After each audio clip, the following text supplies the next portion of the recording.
संस्कृत भाषा शिक्षण में आप सबका हार्दिक स्वागत है। पूर्व पाठ में आपने प्रथम, द्वितीय, तृतीय आदि क्रमवाचक शब्दों के बारे में जानकारी प्राप्त किया। इस पाठ में उनका पुनरावर्तन करेंगे और उनके बारे में थोड़ा और जानकारी प्राप्त करेंगे। नमो नमः।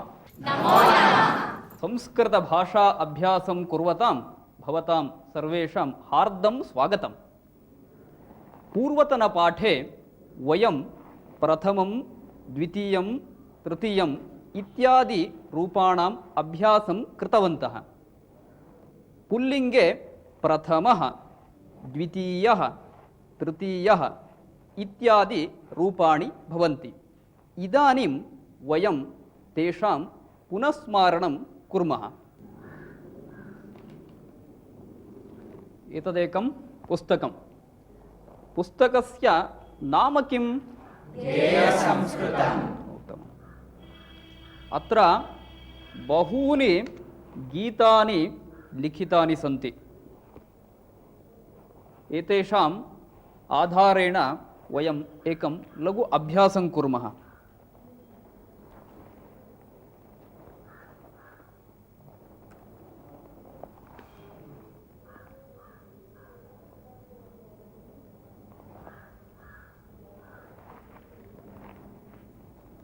प्रथमं गीतम् अस्ति नमो भगवती।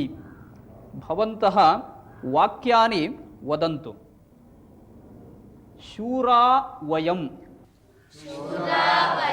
द्वितीयं गीतम् अस्ति। जयतु संस्कृतं। तृतीयं गीतम् अस्ति। जागृहि जागृहि। चतुर्थं गीतम् अस्ति। मनसा सततं। पञ्चमं गीतम् अस्ति। जयतु जननी। षष्ठगीतम् अस्ति। भारत धरणी। सप्तमं गीतम् अस्ति। संस्कृत चमूः। अष्टमं गीतम् अस्ति। इदानीं वयं प्रथमः, द्वितीयः इत्यादि पुल्लिङ्गरूपाणाम् अभ्यासं कुर्मः।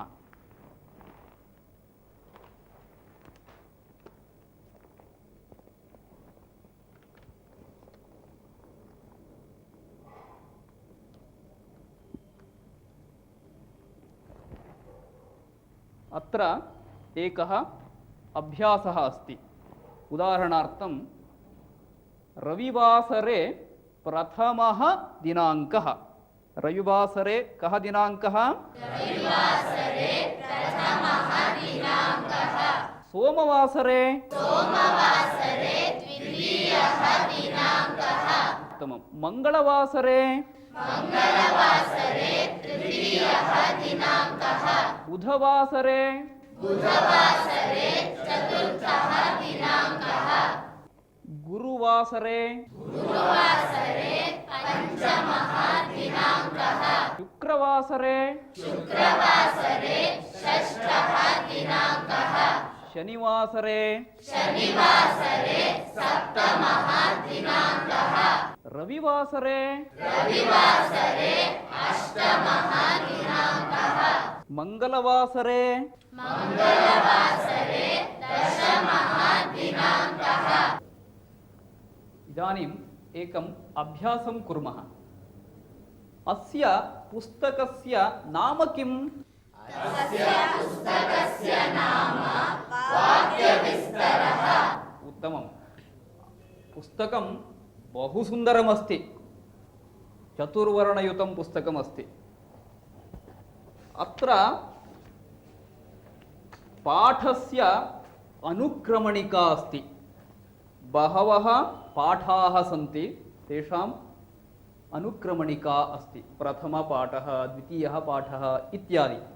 एतेषाम् आधारेण वयम् एकम् अभ्यासं कुर्मः। प्रथमः पाठः मम गृहम्। उत्तमः छात्रः। वदन्तु। द्वितीयः वर्षाकालः वर्षाकालः तृतीयः पाठः मथुरायात्रा मथुरायात्रा चतुर्थः पाठः मम दिनचर्या मम दिनचर्या पञ्चमः पाठः विद्यालयः विद्यालयः षष्ठः पाठः उपदेशः उपदेशः सप्तमः पाठः राणाप्रतापः राणाप्रतापः अष्टमः पाठः इदानीं वयम् एकं नूतनम् अंशं जानीमः। भवत्याः नाम किम्? मम नाम तेजस्विनी। मम नाम अनुषा। मम नाम दीपा। मम नाम पूर्विता। मम नाम जयश्री। मम नाम अर्पिता। मम नाम मंजुप्रिया। मम नाम स्वप्ना। मम नाम पुष्पा। मम नाम रक्षिता। उत्तमम्। इदानीं संख्यां वदन्तु। 1 2 3 4 5 6 7 8 9 10 प्रथमा बालिका तेजस्विनी। प्रथमा बालिका तेजस्विनी। प्रथमा बालिका का? प्रथमा बालिका तेजस्विनी। मम नाम अनुषा। अनुषा द्वितीया बालिका। मम नाम दीपा। दीपा तृतीया बालिका। पूर्विता कतमा बालिका? पूर्विता चतुर्थी बालिका। मंजुप्रिया कतमा बालिका? मंजुप्रिया पंचमी बालिका। मम नाम अर्पिता। अर्पिता षष्ठी बालिका। मम नाम जयश्री। जयश्री सप्तमी बालिका। मम नाम स्वप्ना। स्वप्ना अष्टमी बालिका। मम नाम पुष्पा। पुष्पा नवमी बालिका। मम नाम रक्षिता। रक्षिता दशमी बालिका। अधुना एकम् अभ्यासं कुर्मः। अत्र सङ्गीतस्पर्धायाः परिणामः घोषितः अस्ति। सङ्गीतस्पर्धायाः परिणामः अत्र घोषितः अस्ति। कनकलता प्रथमा। प्रथमा का? कनकलता प्रथमा सुषमा। सुषमा द्वितीया नलिनी। नलिनी तृतीया माधुरी। माधुरी चतुर्थी प्रियांका। प्रियांका पञ्चमी मंजूषा। मंजूषा षष्ठी इदानीम् अन्यमेकं नूतनम् अभ्यासं कुर्मः। अत्र एकः अभ्यासः अस्ति। सोमवासरे प्रथमा तिथिः। सोमवासरे प्रथमा तिथिः। तर्हि मंगलवासरे का तिथिः?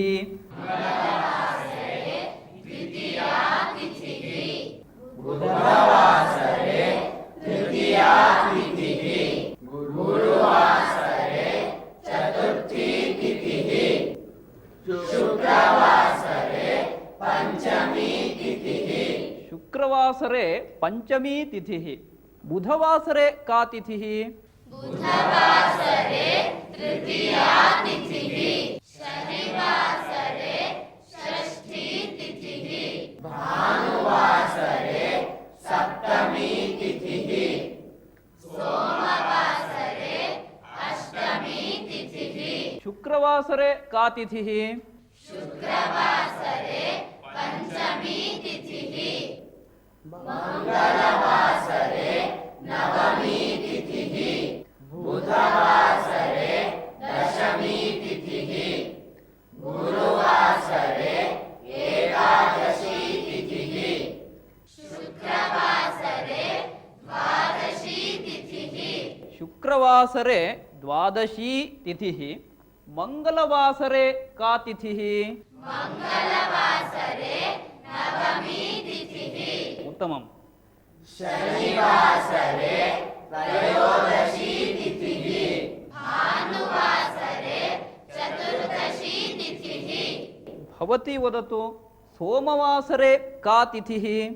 सोमवासरे अष्टमी तिथिः। उत्तमं। भवती वदतु बुधवासरे का तिथिः? बुधवासरे तृतीया तिथिः। मंगलवासरे द्वितीया तिथिः। भवान् वदतु शनिवासरे का तिथिः? शनिवासरे षष्ठी तिथिः। अब आप जान गए होंगे कि क्रमवाचक शब्दों में स्त्रीलिंग रूप प्रथमा, द्वितीया, तृतीया ऐसे होते हैं, लेकिन चतुर्थ शब्द के बाद सभी रूप ईकारांत होते हैं, जैसे चतुर्थी, पंचमी, षष्ठी, सप्तमी आदि। इदानीं वयम् एकम् अभ्यासं कुर्मः। यथा रामायणं प्रथमं काव्यं। रामायणं प्रथमं काव्यं। श्रीरामचन्द्रः दशरथस्य प्रथमः पुत्रः। श्रीरामचन्द्रः दशरथस्य प्रथमः पुत्रः। आर्यभटः भारतस्य प्रथमः उपग्रहः। आर्यभटः भारतस्य प्रथमः उपग्रहः। कैकेयी दशरथस्य तृतीया पत्नी। कैकेयी दशरथस्य तृतीया पत्नी। इंदिरा गांधी भारतस्य सप्तमी प्रधानमन्त्रिणी। इंदिरा गांधी भारतस्य सप्तमी प्रधानमन्त्रिणी। इदानीं भवन्तः एकैकं वाक्यं रचयन्ति? अस्तु, कृपया वदतु। लाल बहादुर शास्त्री भारतस्य द्वितीयः प्रधानमन्त्री। शिवस्य तृतीयं नेत्रमपि अस्ति। एस्.एम्. कृष्णा कर्णाटकस्य प्रथमः उपमुख्यमन्त्री। राजेन्द्र प्रसादः भारतस्य प्रथमः राष्ट्रपतिः। गणेशः शिवस्य प्रथमः पुत्रः। दुर्योधनः धृतराष्ट्रस्य प्रथमः पुत्रः। युधिष्ठिरः पाण्डुमहाराजस्य प्रथमः पुत्रः। परीक्षायाम् अष्टमः पाठः नास्ति। भारतदेशः हाकी क्रीडायां प्रथमं स्थानम् अलभत। अष्टमकक्षे रामायणकथा दशमः पाठः अस्ति। अष्टमकक्षायां रामायणकथा दशमः पाठः अस्ति। उत्तमं। भवती वदति वा? अर्जुनस्य प्रथमा पत्नी द्रौपदी। हिडिम्बा भीमस्य प्रथमा पत्नी। कल्पना चावला भारतस्य प्रथमा गगनयात्रिणी। पंडिता क्षमाराव शंकरपाण्डुरङ्गस्य चतुर्थी पुत्री। शंकराचार्यः आर्याम्बायाः प्रथमः पुत्रः। अहं विद्यालये प्रथमा। अहं विद्यालये प्रथमा अस्मि। अहं विद्यालये प्रथमा अस्मि। इंदिरा गांधी भारतदेशस्य प्रथमा महिला प्रधानमन्त्रिणी। अंबेडकर महोदयः रामजी सक्पालस्य चतुर्दशः पुत्रः। सी.आर्. चन्द्रशेखर महोदयः कल्याणनगरस्य प्रथमः विख्यातः मनश्शास्त्रज्ञः। चतुरङ्गक्रीडायां विश्वनाथन् आनन्दः प्रथमः। अहं मम मातुः पंचमः पुत्रः। अहं मम मातुः पंचमः पुत्रः। श्रीरामचन्द्रः दशरथस्य प्रथमः पुत्रः। भवान् कतमः पुत्रः? अहं द्वितीयः पुत्रः। भवती कतमा पुत्री? अहं द्वितीया पुत्री। उत्तमं। भवती कतमा पुत्री? अहं प्रथमा पुत्री। भवान् कतमः पुत्रः? अहं तृतीयः पुत्रः। उत्तमं। वयम् इदानीम् एकम् अभ्यासं कुर्मः। अहं शब्दान् वदामि, भवन्तः प्रथमः, प्रथमा, प्रथमम् एतेषु योग्यं रूपं योजयन्तु। उदाहरणार्थं बालकः, प्रथमः बालकः। स्नेहितः, भवान् वदतु। प्रथमः स्नेहितः। सखी, प्रथमा सखी। पुत्रः, प्रथमः पुत्रः। पुत्री, प्रथमा पुत्री। इदानीं भवन्तः योग्यं रूपं योजयित्वा वाक्यानि रचयन्तु। स्नेहितः, पुत्रः, पुत्री, मार्गः, उपमार्गः, नगरं, गृहं। अब आप एक गणेश स्तुति सुनिए जिसमें प्रथम से 12 तक क्रमवाचक शब्दों का प्रयोग किया गया है। प्रणम्य शिरसा देवं गौरीपुत्रं विनायकं भक्तावासं स्मरे नित्यम् आयुष्कामार्थसिद्धये।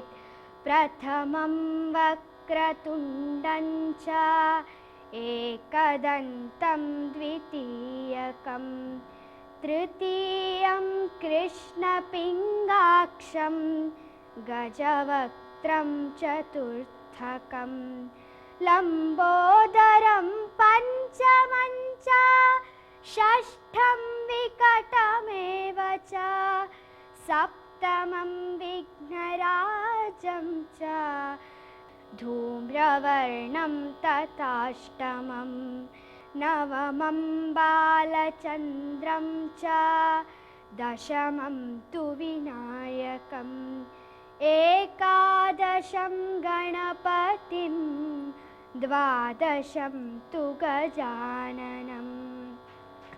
द्वादशैतानि नामानि त्रिसन्ध्यं यः पठेन्नरः न च विघ्नभयं तस्य सर्वसिद्धिकरं प्रभो सर्वसिद्धिकरं प्रभो सर्वसिद्धिकरं प्रभो। इदानीं वयम् एकं सुभाषितं शृण्मः।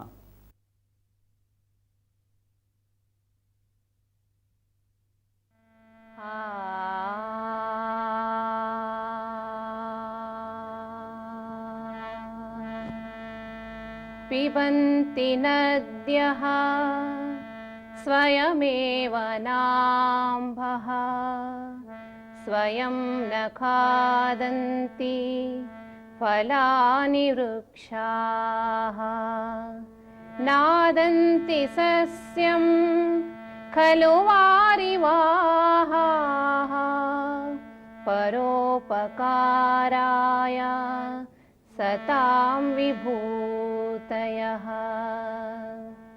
पिबन्ति नद्यः स्वयमेव नाम्भः स्वयं न खादन्ति फलानि वृक्षाः नादन्ति सस्यं खलु वारिवाः परोपकाराय सतां विभूतयः परोपकाराय सतां विभूतयः परोपकाराय सतां विभूतयः। सुभाषितस्य अर्थः एवमस्ति। नद्यः जलं न पिबन्ति अन्येभ्यः यच्छन्ति। एवमेव वृक्षाः फलं न खादन्ति परेषां निमित्तमेव ददति। मेघाः वर्षन्ति तेन सस्यानि वर्धन्ते परन्तु मेघाः स्वयं सस्यानि न खादन्ति। एवमेव सज्जनाः परोपकारं कुर्वन्ति स्वनिमित्तं ते किमपि न रक्षन्ति अन्येषां निमित्तमेव सज्जनाः परोपकारं कुर्वन्ति। सुभाषित का अर्थ, नदियों में पानी बहता है लेकिन नदियाँ खुद जल नहीं पीते हैं। वृक्षों में फल होते हैं लेकिन पेड़ खुद फल नहीं खाते हैं। मेघ जल बरसाता है उससे सस्य समृद्धि होती है लेकिन बादल वह सस्य नहीं खाता है। ऐसे ही सत्पुरुषों की सारी संपत्ति परोपकार के लिए ही होती है।